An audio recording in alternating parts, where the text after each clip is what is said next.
Good evening, everyone, and welcome to our Google Hangout for Addiction Hope. We're so glad that you can join us this evening for our special presentation on sexual addiction in marriage. And we have as our special guest joining us this evening, Paul Loosemore. And he's a specialist in this area, and we're so glad that he could join us just to share his expertise on this topic. So welcome, Paul. We're so happy to have you with us tonight. Well, thank you. It's really good to be with you. Thank you so much. So, I think when it comes to addiction, a lot of people just automatically think of and assume, like drugs and alcohol. But in reality, addiction can really vary across the board. And sexual addiction is actually something that I think a lot of people really struggle with and that really affects a lot of marriages. So, we just really appreciate you being here and being willing to share your expertise with us tonight. Yeah, I'm glad to get to do it. Awesome. Well, before we get started on our topic, can you maybe just tell us a little bit about yourself and the work that you do and maybe your current role?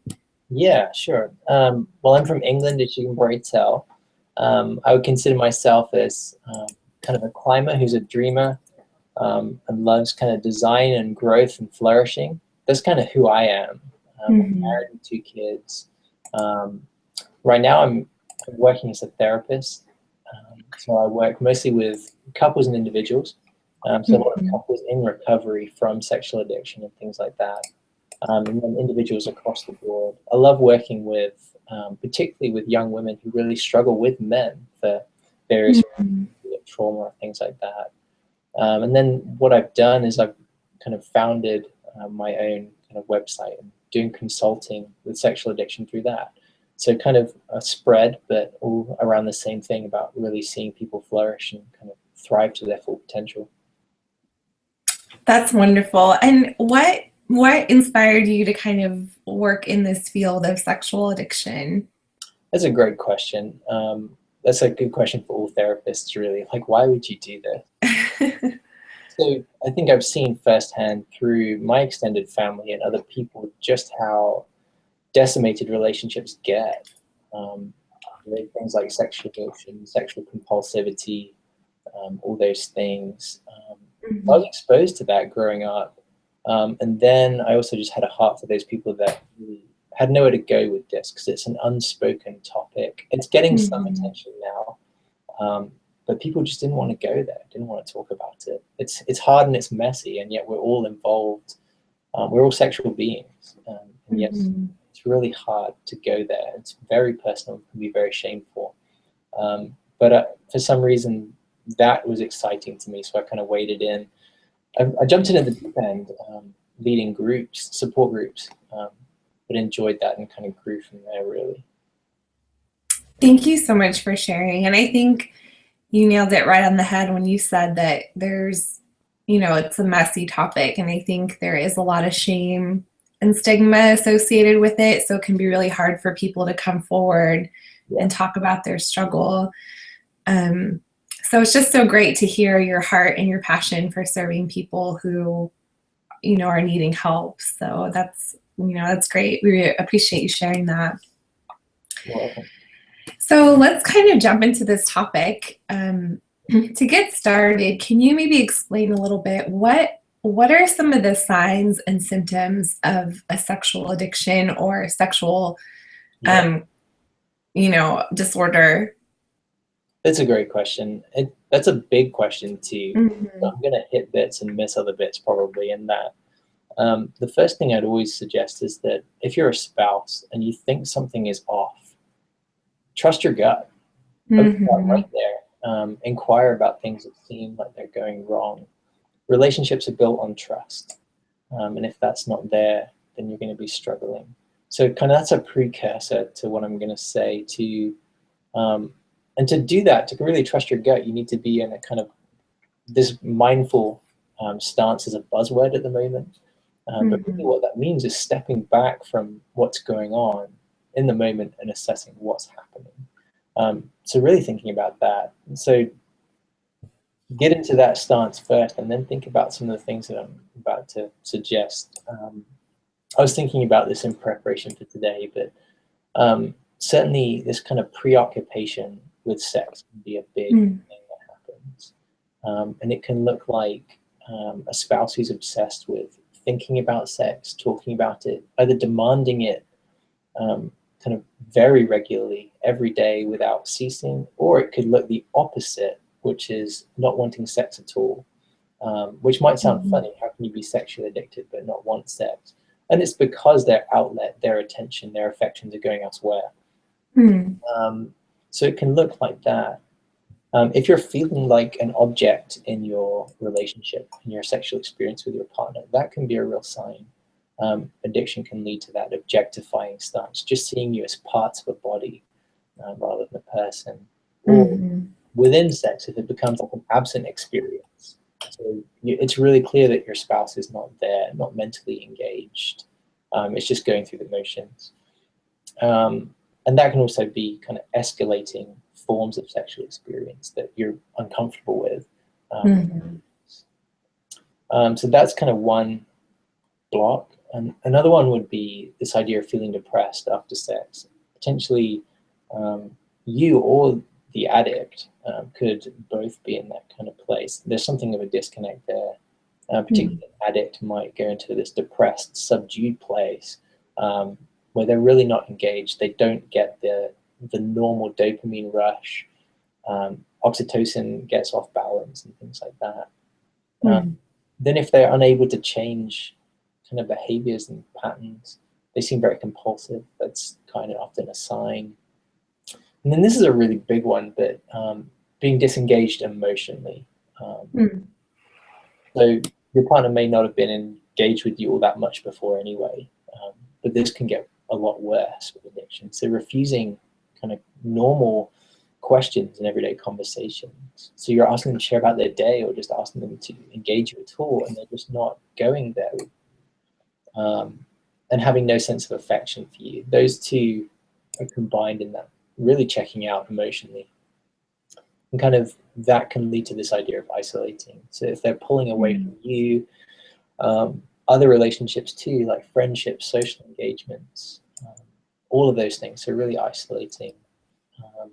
And then if someone's staying up late excessively, spending a lot of time with electronics, particularly doing that in secret at night, if things like passwords are changing, bank accounts have been kind of locked off, or new accounts are appearing, or anything like that where it seems like there's odd messages going on, those can be signs to be really aware of. And then you've got some of the more typical things that you get with addiction, like potential job loss, interrupting, all those kind of pieces of life. I mean, I've alluded to depression as well. Depression is a big thing that you see.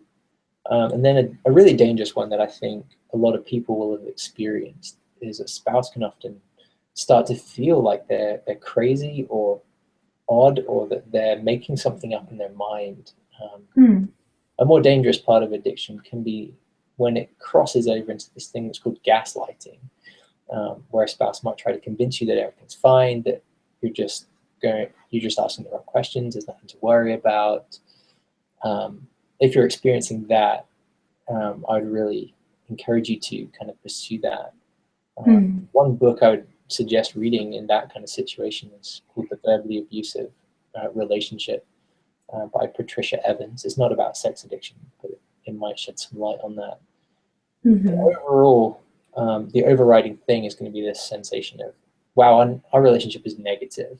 Everything goes through this filter. But they're not all necessarily exclusive to sex addiction. So it's hard. That's really helpful information. And I like how you said that if you sense that something is not right, then you should probably trust that instinct and kind of explore it a little bit.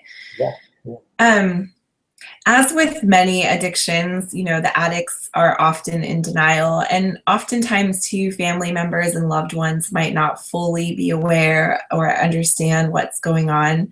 Just from your experience in working in this field, is this something that usually spouses pick up on, or do addicts usually come forward and ask seeking help, or how have you usually seen it? Yeah, that's a great question. a lot of times it comes out with a discovery of sorts. So a spouse discovering the betrayal of whatever it looks like, be it an affair, using pornography, the whole gamut often comes out through discovery because of that denial, like you said. It's a hidden thing, it's a shameful thing, and also it's often kind of justified by the addict as, oh, this is my legitimate need or right. And that's a really painful way for it to come out. Other times it comes out through things like depression, anxiety, life becomes unmanageable, so they seek help for those things first. It kind of comes out through the back door. Or through couples therapy, it can come out that way. But those are kind of the main ones, really. Yeah. Very interesting information. So if a spouse suspects that, their partner or their loved one is addicted to sexual behaviors or struggling in this area, how should they approach it? What are some good suggestions for kind of dealing with this information? Yeah, that's the $1 million question, isn't it? I know. So for anyone that's in that, it's going to be a hard ride. Stating that clearly, not being in denial about that, is important.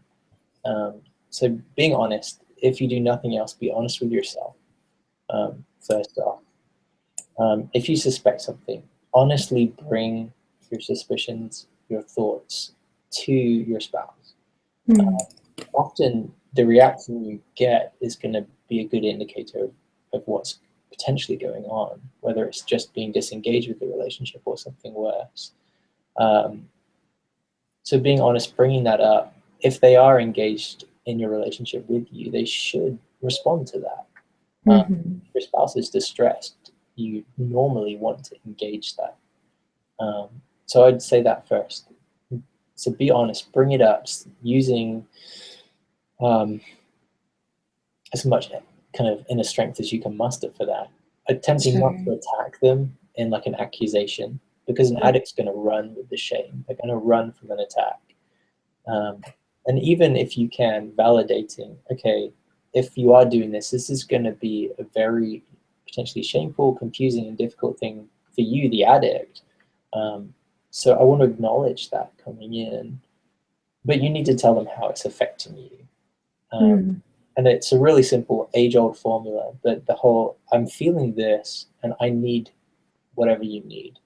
Hard work without kind of going to war at that point. But it's really important. Know that someone that is addicted is likely to avoid or deny something. If they may well do that because they're not actually doing anything wrong, and that would make sense, but they're not addicted. But if there's kind of a violent reaction, not physically, but a violent kind of emotional, distressed kind of avoidance or denial, that's probably a bad sign. So it's hard to discern that.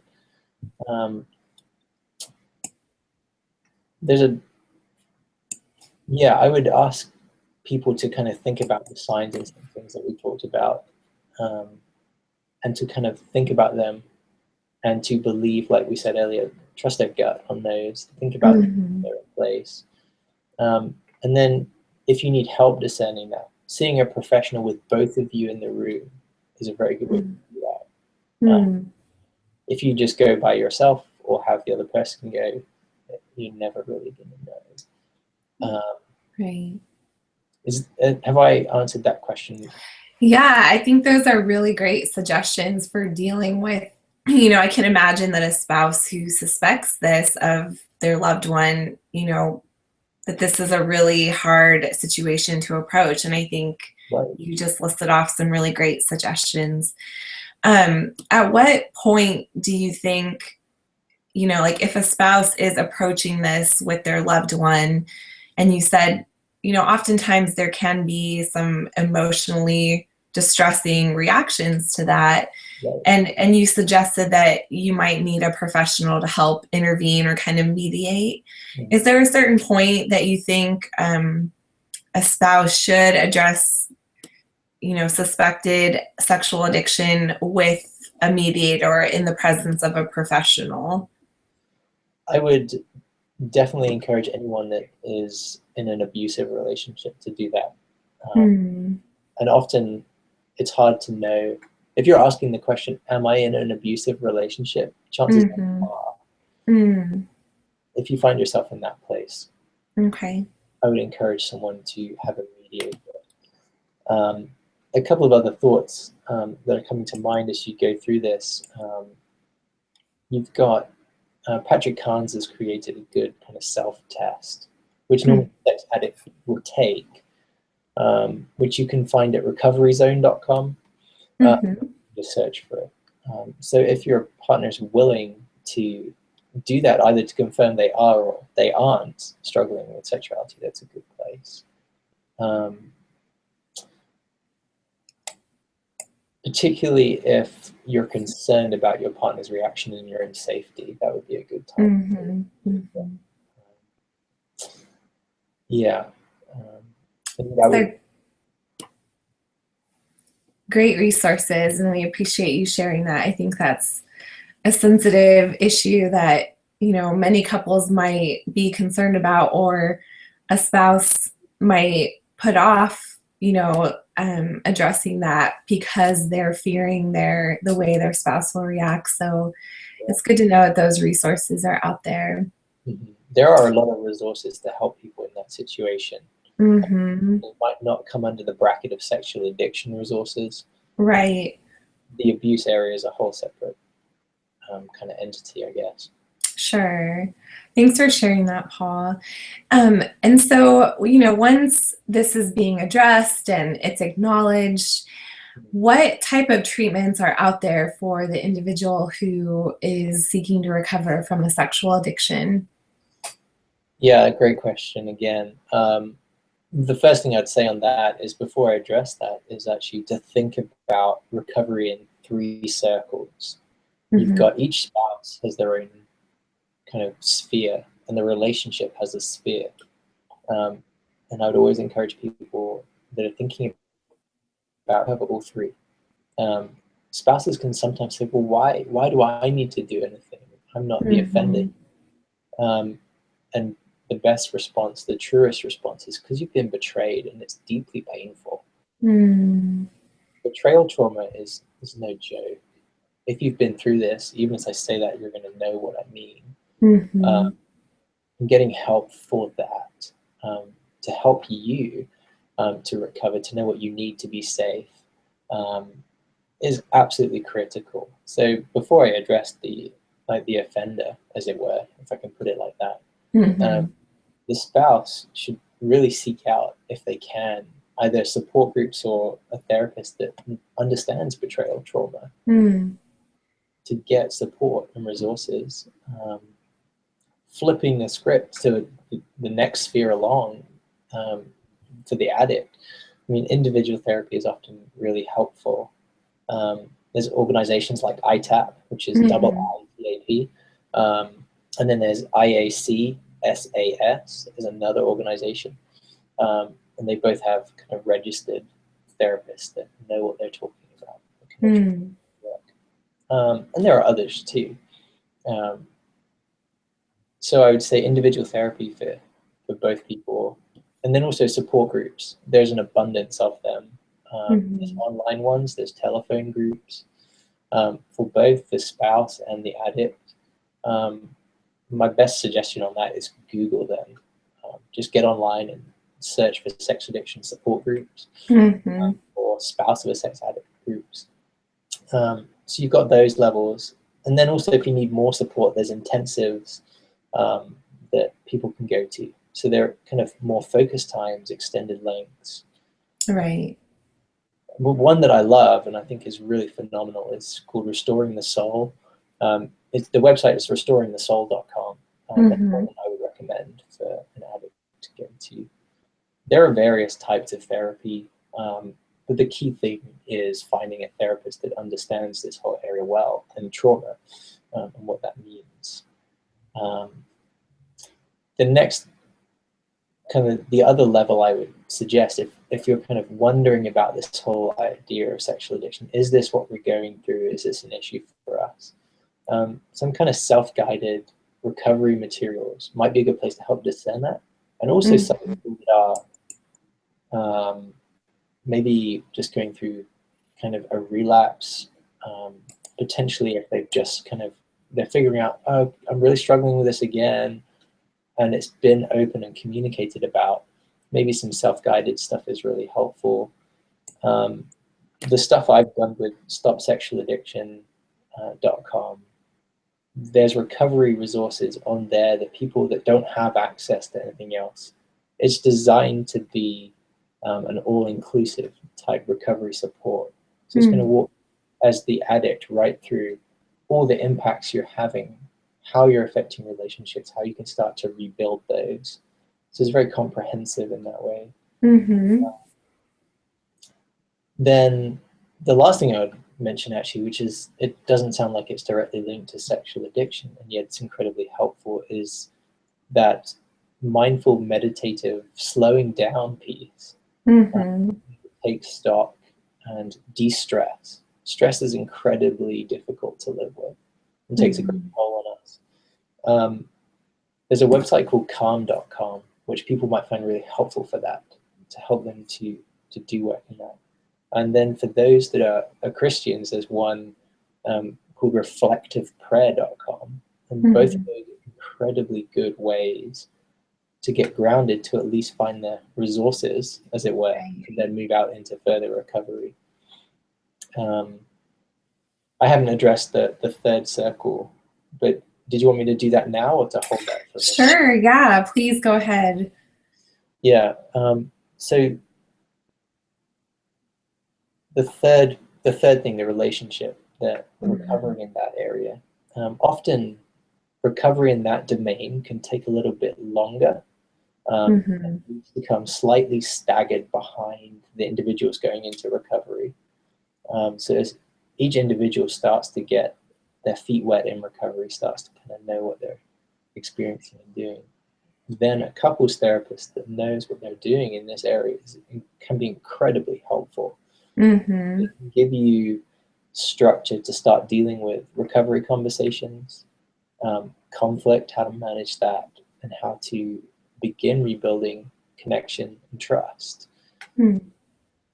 One of the ways I do that is I work a lot from the Gottman method, understanding kind of betrayal, trauma, trust, how those are going to kind of filter down then into kind of the fundamentals of relationship, and then building in those structures later on.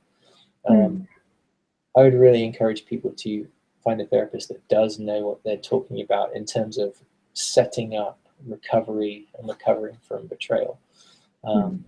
Because unless that piece is done first, the relationship could get potentially worse if you just go into a couples therapy setting, which is all about airing emotion in that place. So that's harder to find. There are couples workshops and intensives too. But I don't know of many that I would recommend, but I'd encourage people to seek those out. Yeah. Those are great resources, and I appreciate you sharing that. And I think that it's helpful for people to know who are struggling with this, that there are so many things out there that can help them start to get on that road to recovery, and not just for the addict themselves, but for their spouse, and then for their marriage. I like how you broke it down into those 3 circles. Yeah, no, I think that's really important to do that. Definitely. And usually in your experience, do you think it's more important to begin with the individuals, like to have the addict and then their spouse separately kind of individually deal with what they're struggling and then come together in marriage therapy, or are those things that happen coincidingly? That's a great question. There's been a lot of kind of back and forth about that. Like when's the best time to bring in the couples piece? My personal thought on that is, if you know how to structure it well, as soon as you are into any kind of recovery, the individual, they've recognized the problem, acknowledged it, and said, okay, now we're moving forward. As soon as you've done that, then get the couples piece set up if you can, knowing that that might go really slowly, right, very structured around how do we walk through our recoveries together at this point, how do we keep our family together, how do we figure this out for our kids, maybe sort this out. And then once the individual recoveries start taking kind of further, that work progresses, then the couples piece can really start to take off. right, And it's also worth noting that a spouse may take a lot longer to go through their recovery, as we call it, than the addict, because it's hard for them to heal, to feel safe, until the technical word sobriety, kind of being free from these acting out behaviors, is kind of really started to take for the addict. So it's worth knowing that. Yeah, that's really helpful to hear. And I think, I mean, it sounds like if you're working with a specialist who understands sexual addiction, that they can really help kind of guide the treatment process according to what might work best for that individual and their loved one. Right. Yes. Yeah. Well, Paul, you've given us such a helpful and great overview on a topic that, you know, is very intense and very broad. I feel like we could have a very long conversation about this, but the information that you shared has been so helpful. In kind of just closing and wrapping things up for our session for tonight, can you maybe just offer some words of encouragement to either an individual who's struggling or a loved one of a person who is dealing with sexual addiction? Sure, I'd love to. This is an area that can be overcome.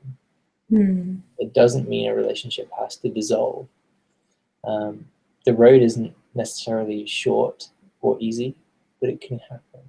And for any spouses out there that are feeling like they're being crazy or over emotional or don't quite know what's going on for them, I just want to normalize that for you and say that is very normal. It's very common. Being betrayed is an incredibly disorienting thing. You have every right to feel that way. That makes so much sense. Acknowledging that is important, and having some place to work through that. So like I said, it is incredibly painful, but healing occurs. It's happening to people right now. People are going through recovery and making good progress, and actually finding a relationship that's far better than they could have imagined. Relationships do move from being sex focused, maybe in a very broken way, to a much more rich view of intimacy. If you put time, energy, effort into recovery, it can be an amazing experience that comes out of a very hard place. If you're in that position, reach out. I'd be happy to point people in the right direction for anything what they need. Feel free to ask questions. But recovery happens now. It happens in various offices all over the place. So don't feel like you're alone. There are places that you can get the help you need.